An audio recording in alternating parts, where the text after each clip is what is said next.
Students, welcome to my channel. तो आज मैं आप सभी को चैप्टर नंबर 7 कोऑर्डिनेट ज्योमेट्री का एग्जाम्पल नंबर 10 करवाने जा रही हूँ। तो इससे पिछले सभी एग्जाम्पल्स मैंने पिछली वीडियोस में करवाए हुए हैं, तो अगर आपने अभी तक नहीं देखे हैं तो प्लीज जाकर देख लीजिएगा। ठीक है, मैंने बहुत ही ईजी वे में समझाया है, तो प्लीज एक बार जाकर जरूर देखिएगा। ठीक है, तो चलिए करते हैं। हमें दिया है if the points A B C and D are the vertices of a parallelogram taken in order find the value of P.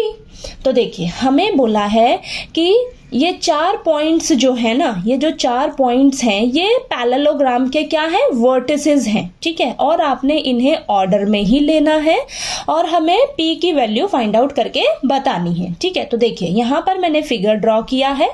ठीक, फिगर ड्रॉ किया है तो ये हमारा पैरेललोग्राम है। ठीक है, अब हमें 4 पॉइंट्स दिए हैं, तो देखिए मैंने ये चारों पॉइंट्स ऑर्डर में लिख लिए हैं, ए बी सी डी, और इन सभी के पॉइंट्स हमें दे रखे हैं, ये मैंने लिख लिया है। ठीक है, अब हमें क्या करना है, यहाँ पर देखिए हमें ना ये पी की वैल्यू फाइंड आउट करके बतानी है। ठीक है, अब हम ये पी की वैल्यू फाइंड आउट कैसे करेंगे, थोड़ा सा दिमाग लगाइए। यहाँ पर देखिए हम क्या करेंगे, हमें पता है कि ये जो पैरेललोग्राम है इसके जो डायगोनल्स हैं, ये मैंने डायगोनल्स ड्रॉ किए हैं पैरेललोग्राम के, तो इसके जो डायगोनल्स हैं ना ये एक दूसरे को बाइसेक्ट कर रहे हैं। ठीक है, एक दूसरे को कट कर रहे हैं, किस पॉइंट पर, ओ पॉइंट पर कट कर रहे हैं। ठीक है, बाइसेक्ट कर रहे हैं ना एक दूसरे को, किस पॉइंट पर, ओ पॉइंट पर। ठीक है, तो यहां से हम क्या समझ रहे हैं, देखिए ये जो डायगोनल AC है, AC जो है इसका मिड पॉइंट क्या होगा, इसका मिड पॉइंट क्या होगा, ओ होगा। इसी तरह ये जो हमारा BD है, BD का भी मिड पॉइंट कौन होगा, O ही होगा। ठीक है, यानी कि जो इसका मिड पॉइंट होगा वही BD का भी मिड पॉइंट होगा, दोनों के मिड पॉइंट क्या होंगे, सेम ही होंगे। तो हम इन दोनों को क्या एक दूसरे के इक्वल नहीं रख सकते, इक्वल रख के हम क्या करेंगे, यहां से P की वैल्यू निकाल लेंगे। ठीक है, तो चलिए करके बताती हूँ, तब आपको और अच्छे से क्लियर होगा। ठीक है, तो देखिए सॉल्यूशन में सबसे पहले आपने लिख लेना है, we know that the diagonals of a parallelogram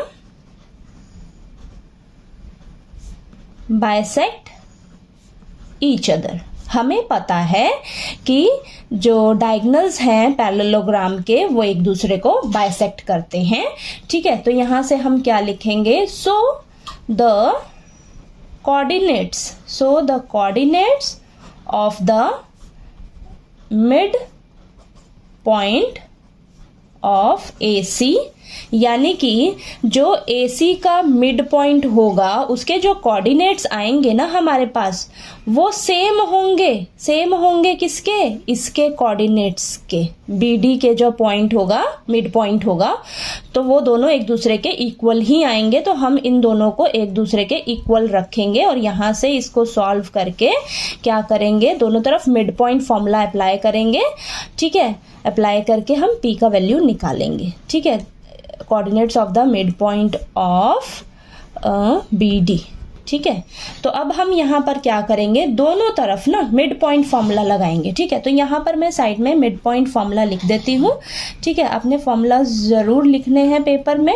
ठीक है, तो मिड पॉइंट फॉर्मूला होता है हमारे पास, देखिए मिड पॉइंट फॉर्मूला होता है हमारे पास x1 plus x2 divided by 2 और y1 plus y2 divided by 2। ठीक है, x1 plus x2 divided by 2 और y1 plus y2 divided by 2। ठीक है, तो चलिए करते हैं। अब यहाँ पर AC ये जो है मिड पॉइंट हम लगाएंगे AC पर। ठीक है, मिड पॉइंट फॉर्मूला अप्लाई करेंगे AC पे। तो यहाँ पर देखिए आपके पास क्या हो जाएगा, ये x1 y1 और ये x2 y2। ठीक है, तो यहाँ पर हो जाएगा आपके पास 6 प्लस 9 डिवाइडेड बाय 2। ठीक है, 1 प्लस 4 डिवाइडेड बाय 2, ये हो गया इस तरफ, इज इक्वल टू। अब हम BD के लिए मिड पॉइंट फॉर्मूला अप्लाई करेंगे, तो यहाँ पर देखिए ये हो जाएगा हमारे पास x1 y1 x2 y2। ठीक है, तो ये हो जाएगा आपके पास 8 plus P divided by 2 comma 2 plus 3 divided by 2।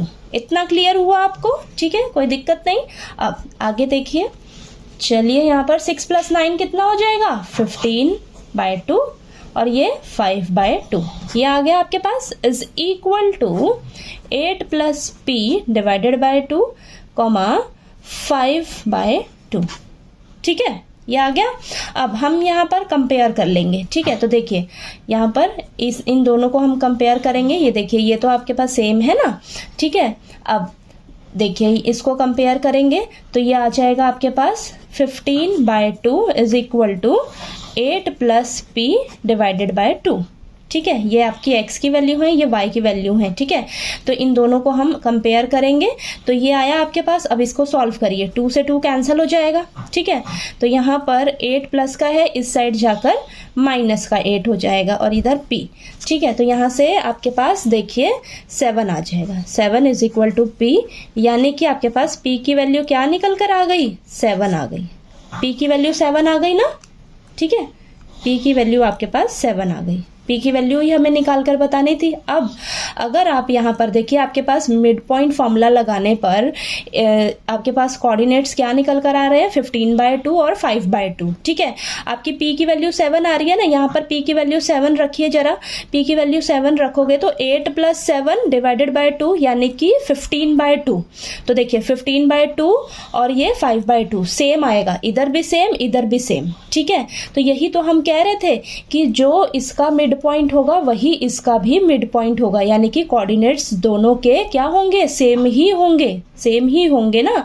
तो देखिए आप यहाँ पर p की वैल्यू रखोगे ना तो आपको 15/2 ही मिलेगा। ठीक है, यही कोऑर्डिनेट्स इधर भी मिलेंगे आपको। ठीक है, तो चलिए आपको देखिए ये एग्जाम्पल नंबर 10 जो है अच्छे से क्लियर हो गया होगा। ठीक है ना, तो पिछले सभी एग्जाम्पल्स मैंने पिछली वीडियोस में अच्छे से करवाए हैं, तो प्लीज़ जाकर आप उनको भी देख लीजिएगा। ठीक है, और यहाँ पर आपको कोई डाउट आए आपको तो प्लीज़ आप कमेंट में ज़रूर पूछिएगा। और अगर आपको मेरा पढ़ाया हुआ अच्छा लगे तो प्लीज़ वीडियो को लाइक कीजिए, शेयर कीजिए और ज़्यादा से ज़्यादा सब्सक्राइब कीजिएगा मेरे चैनल को। Thank you so much.